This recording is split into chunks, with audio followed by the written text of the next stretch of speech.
Hi everybody, welcome to 2ZQ Hot Takes, where we discuss issues both big and small. I am your host, the very handsome Tim Kirk, and this time I'll be talking about why does everybody want to quit? The great resignation of 2021. There is so much confusion and differing information coming from multiple perspectives that it is overwhelming to many people. One poll from Artisan Talent said 70% of followers to their LinkedIn page want to quit in some form. Another poll from Business Insider said 95% want to quit. Nothing new, except for the strata. Anyone who is a desk jockey or above is now feeling owies. Their feelings are hurt. Take this job and shove it. That was a long time ago.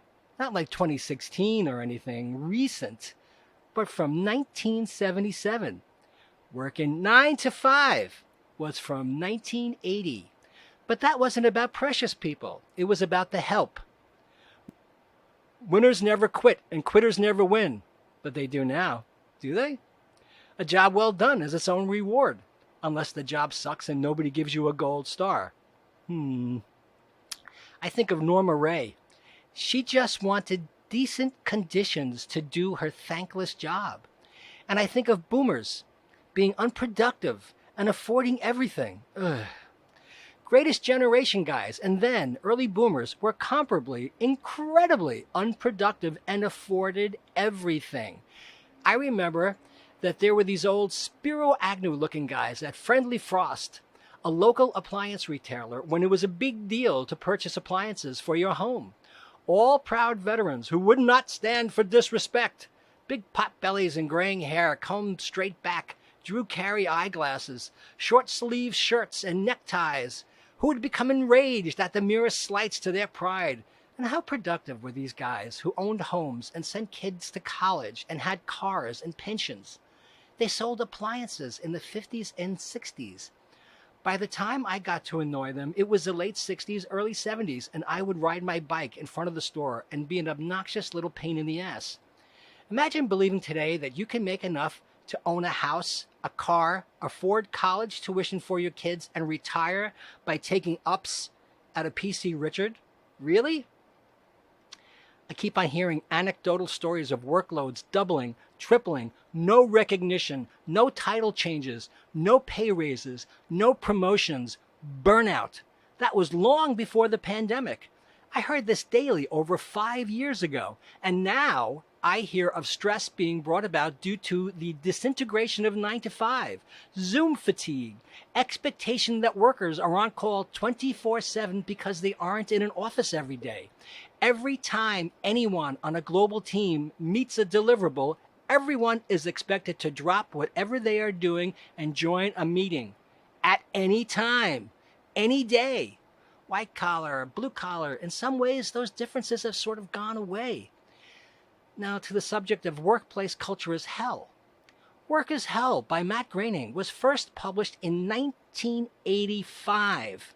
Again, nothing new, just new to the present generation. And don't forget how many of us have and have had harbored the lottery fantasy because our jobs suck. I worked in a place I refer to as the 7th level of hell. I won't name it, but trust me, it was the worst, most evil, insidious, soul-crushing experience I have ever witnessed and experienced. It was sickening. It still makes me sick to even think of it.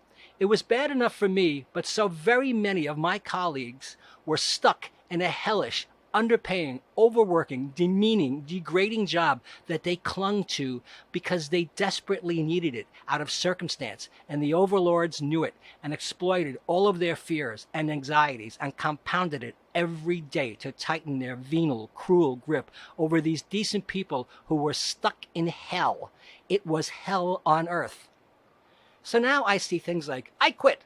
Workers change jobs at a record pace amid burnout. New openings and higher pay. Paul Davidson in USA Today wrote on Monday, July 26th, Job openings and quits hit records recently. Is growth fading? Is the economy's big comeback starting to fade? Not so chill at the beach. Americans return to beach towns. Restaurants and stores struggle with shortages. Now, wait a second here. As someone who has worked in all aspects of restaurants, I can assert quite confidently that almost every service position is a job of attrition. Unless you have experienced it firsthand, you just cannot grasp the level of abuse people in service endure, no matter how well they are paid. It is a very obvious, sick aspect of our culture, and we have instilled the idea that we can be abusive to service staff everywhere. It is horrifying, but like racism, anti-Semitism, sexism, and homophobia, both of which are built-in aspects of restaurant culture, so very, very many people are blinded to this. They just cannot see it even as they do it. They are in denial. It has been removed from their field of vision, and they just cannot accept that it is real, but it is. Now back to the article. The easing pandemic and reopening economy set off an unprecedented reshuffling of the U.S. workforce. Americans are quitting jobs in record numbers, typically to take another position. They're on the move chiefly to make the most of a historic burst of job openings, often at higher wages, according to a survey by Jobless for USA Today. Many change jobs because they're burnt out after working so hard during the pandemic or finally beginning job searches they put off during the health crisis, according to results of the survey by Jobless, which provides online tools to job seekers. Many make the leap to an industry less vulnerable to the vagaries of the economy or more aligned with their dreams and family-focused lifestyles, according to the Jobless survey and other data. Many white-collar employees prefer to work from home permanently after doing so during the pandemic, a dynamic that's likely to spark another job-switching frenzy this fall as some businesses require employees to return to the office, experts say. After hunkering down at their jobs because of the shaky economy, people are starting to come back and apply for new positions, says Karen Kimbrough, chief economist for LinkedIn. The trend, she says, signifies a very healthy labor market and should lead to a more productive economy that matches the right person with the right job. Again, 4 million say, I quit. A record 4 million workers quit jobs in May, Labor Department figures show. The number fell to 3.6 million in June, but that's still a historically elevated figure. Last month, the number of people voluntarily leaving jobs increased by a record 164,000, according to the June jobs report. The main driver, opportunity. It's a sign of how strong the demand for workers is, says Nick Bunker, chief economist of job posting site Indeed. About 35% of workers over the past year, according to the Jobless USA Today survey of 1,011 workers conducted July 19th and 20th, workers typically quit a job to take another, but some may leave to start their own businesses, freelance, or take a few months off, says Julia Pollack, chief economist of ZipRecruiter, the online jobs marketplace. About 63% of those planning to change jobs in the next 6 months cite the abundance of openings, many at higher pay, amid a resurgent economy set to produce the fastest growth in decades, the Jobless survey shows. There were a record 9.2 million openings in May, Labor Department figures show. In June, average wages surged 7.1% annually in leisure and hospitality, which includes restaurants and hotels, and 6.2% in retail. But this time it's different. My first instinct, right or wrong, says that everybody with a cushion wants to quit their job. I would bet that an awful lot of people who've had their life circumstances thrust upon them and have had to cope and struggle are more than capable and willing to step into the shoes of those higher paying positions the stressed out special people are itching to leave. But that is mere supposition on my part.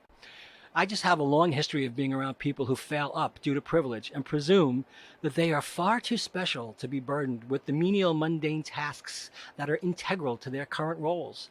I am being facetious because I know an awful lot of people who are stressed out from their jobs, people who have had an entire other role piled right on top of what they were hired for and have been blindsided with their new level of responsibility and scope of work. But look out. The single mom who had to raise a kid or two and stay late and do all of the mom stuff and pay all of the bills and learn all of the workplace cultural parlance will not hesitate to take on the job. She's got it. So if you think you are too good for your job, then leave, please. A loyal, committed, professional, hardworking, drama-free adult is better for productivity, business goals, morale, and culture than anyone who is not willing to do more than play ping pong and attend team outings. Again, facetious. And I just dislike people who will tell you to do what you love, find your calling, blah, blah, blah. Life happens too hard to most people who have just enough inside of them to barely keep up with the demands of staying alive. Remember that song? When was the last time you heard it? Sometime today? Staying alive? They're just human. Now, we have ambitious, educated, focused people who would like to work who are feeling overwhelmed. Oh. But that's not even the worst part. The worst part to me is the ageism. People over 40, I have a hard time accepting this. 40 is now old in the workplace. Come on now. From CNBC, Gen X workers may be facing the biggest unemployment crisis, study finds. This was published on July 25th, written by Karen Gilchrist. Gen X workers aged 45 and older may be bearing the brunt of a global unemployment crisis as the pandemic adds to existing challenges for older workers, according to a new report. Rapid digital adoption during the pandemic has accelerated the automation of jobs and worsened underlying ageism, making it harder for mid-career folks to secure roles, according to the report from Generation, a nonprofit employment organization. In a global study entitled Meeting the World's Mid-Career Challenge, the firm found that entry-level and intermediate workers between the age of 45 and 60 faced increased barriers due to biases among hiring managers, as well as reluctance among workers to learn new skills. Generation's CEO said the report had, for the first time, put a number on ageism. It's very clear that once you reach a certain age, it just becomes much harder to access a job opportunity. Dr. Mona Morshed, I'm going to cite her twice in this pod. She's the CEO of Generation, and she said this. This is a demographic that is absolutely in need, and it is very clear that once you reach a certain age, it just becomes much harder to access a job opportunity.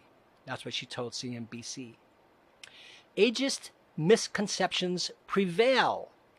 The study, which was conducted between March and May 2021, surveyed 3,800 employed and unemployed people from 18 to 60 years old and 1,404 hiring managers across 7 countries. Despite the varied international jobs landscape, from the US to the UK and India to Italy, the findings were broadly the same. 45 to 60-year-olds are the most overlooked employee bracket. Indeed, for the past 6 years, mid-career individuals have made up a consistently high percentage of the long-term unemployed. Most notably, the research found that hiring managers across the board considered those who are 45 years old and above to be the worst cohort in terms of application readiness, fitness, and previous experience. Among their top concerns were a perceived reluctance among older workers to try new technologies, like, learning how to be a podcaster, 38%, and inability to learn new skills, 27%, and difficulty in working with other generations, 21%.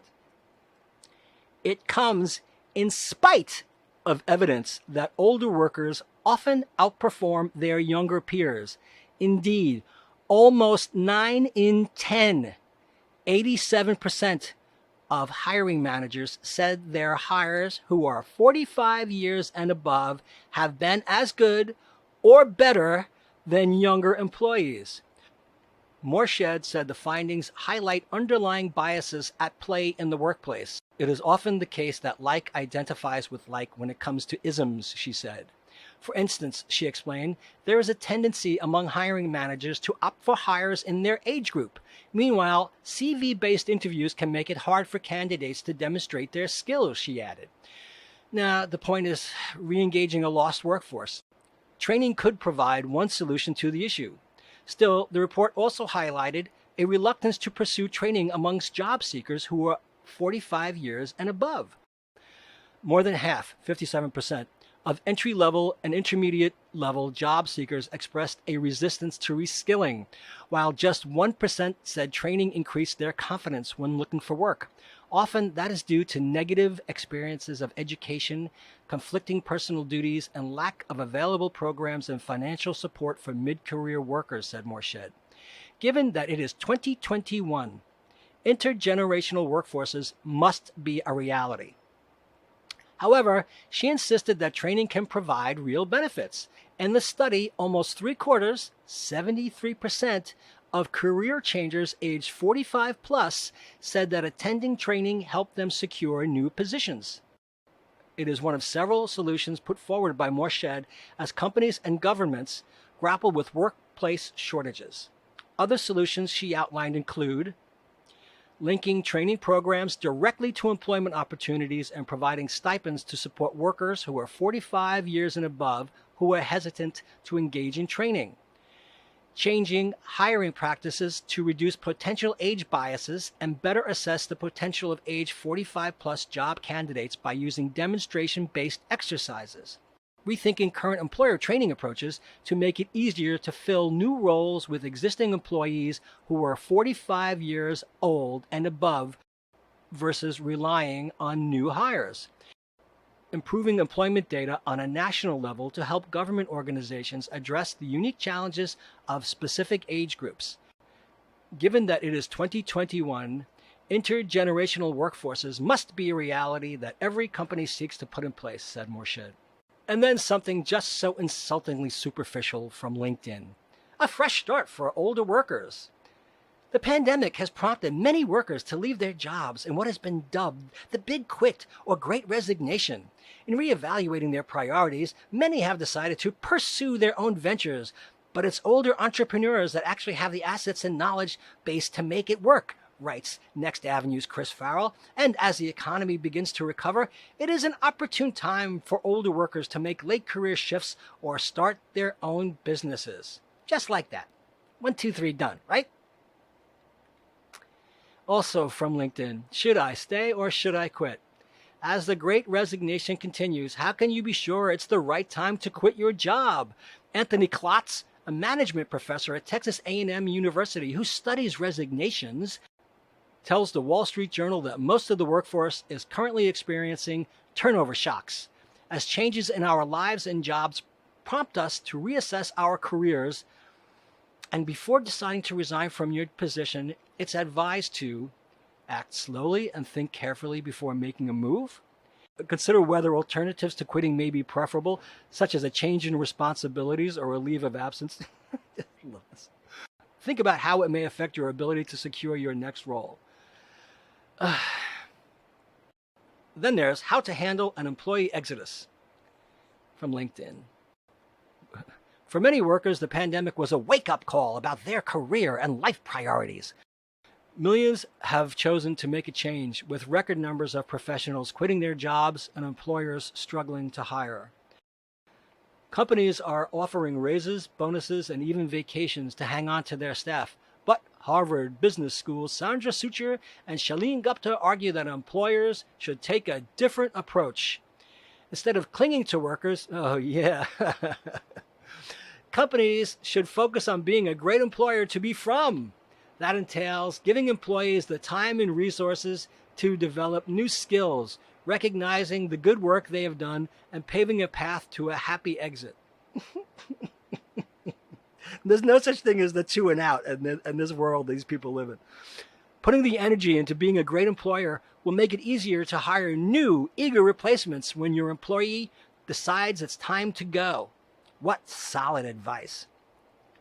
And again, I'm going back and I'm citing from the same study because it bears reiteration and repetition. from Meeting the World's Mid-Career Moment, July 2021, by Dr. Mona Morshed, with Ali Jaffer, Helen Cashman, Karen Salazar-Ruiz, and Jennifer Sykes. From Every Moment is a Crossroads. Every moment is a crossroads, but the diverging paths ahead are especially stark for older mid-career workers. They make up the bulk of the long-term unemployed in many countries, and they face growing barriers to finding good jobs. If we choose to recognize the talents of this group and help them adapt to workplace disruptions, we can prosper together. But if we stick with the status quo, a bad situation will only get worse. That is the key takeaway from a global survey, the first of its kind, commissioned by our nonprofit organization, Generation, to provide an in-depth view of individuals aged 45 to 60 who are seeking or working in entry-level and intermediate roles. Generation was founded to tackle youth unemployment and has so far placed more than 43,000 young adults in careers. But we recently expanded our programs to help meet the unique adaptation challenges faced by mid-career individuals. We quickly discovered that, while various organizations had examined pieces of this puzzle, no one had taken a comprehensive view. Yeah, no kidding. Our new survey fills that gap. It spans 7 countries and includes unemployed mid-career individuals, unemployed young adults, those mid-career individuals who have successfully switched careers, and the employers who do or don't hire them. The key insight from our research presented in this report is that mid-career individuals across the world are finding it harder to get jobs, despite rising calls to address inequality and advance social justice. Our data confirm and quantify the dark anecdotal story captured in today's headlines. People age 45 plus face persistent and rising pressure in the global job market. They are unemployed for much longer than the median, and their age is indeed one of the greatest barriers to their finding a job. Those from underrepresented communities face even greater barriers. They engage in 53% more interviews to get a job offer. Our research also confirms that hiring managers have a strong perception bias against 45-plus job candidates. They believe that members of this age cohort have poor skills and low adaptability. No kidding. Other findings point to deepening problems ahead. One warning light. People age 45 plus who did manage to switch careers successfully express high dissatisfaction with the quality of their entry-level jobs, even as employers, especially in the booming tech sector, keep raising the qualification bar on those very jobs. Another, the 45-plus individuals who need training the most to get a job are the most hesitant to pursue it.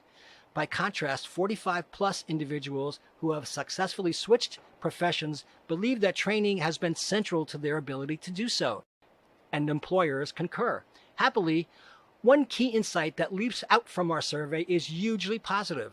Yes, hiring managers express bias against 45-plus individuals, but those very same employers also acknowledge that once they hire people over 45, those workers perform on the job just as well or even better than their peers who are a decade younger. Yep, over 40 and you are a relic that nobody wants. Jobs everywhere, but if you have laugh lines, you can't get one. I'm pissed off.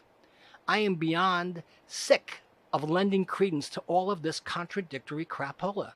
At least keep your lies in a straight line, HR. You're playing every side from every angle to cover your bases and attempt to limit your liability. We know. We know the young person you have assigned to review these resumes just tosses anybody who isn't in their age demographic. We know. It is not really believable to anyone out there who's looking for a job that there's no bias. It will happen to you, too. I know it will. I only know a scant few people who have made it to retirement on their own terms. I cannot fathom how any sane person can divine a rational line of thought based on all this. People quit jobs because the culture was awful before the pandemic. The pandemic just exacerbated the issues and drove it home. We need to fix it. And the likelihood of that happening in my lifetime is like winning every different lottery jackpot every day for a solid month. Ha! And some people are convinced from the material that they read that we are living in an AI automation world. I can tell you personally, the on-the-ground, hands-on humans still performing manual labor are very much in force, and they are not all tech-savvy cyborgs.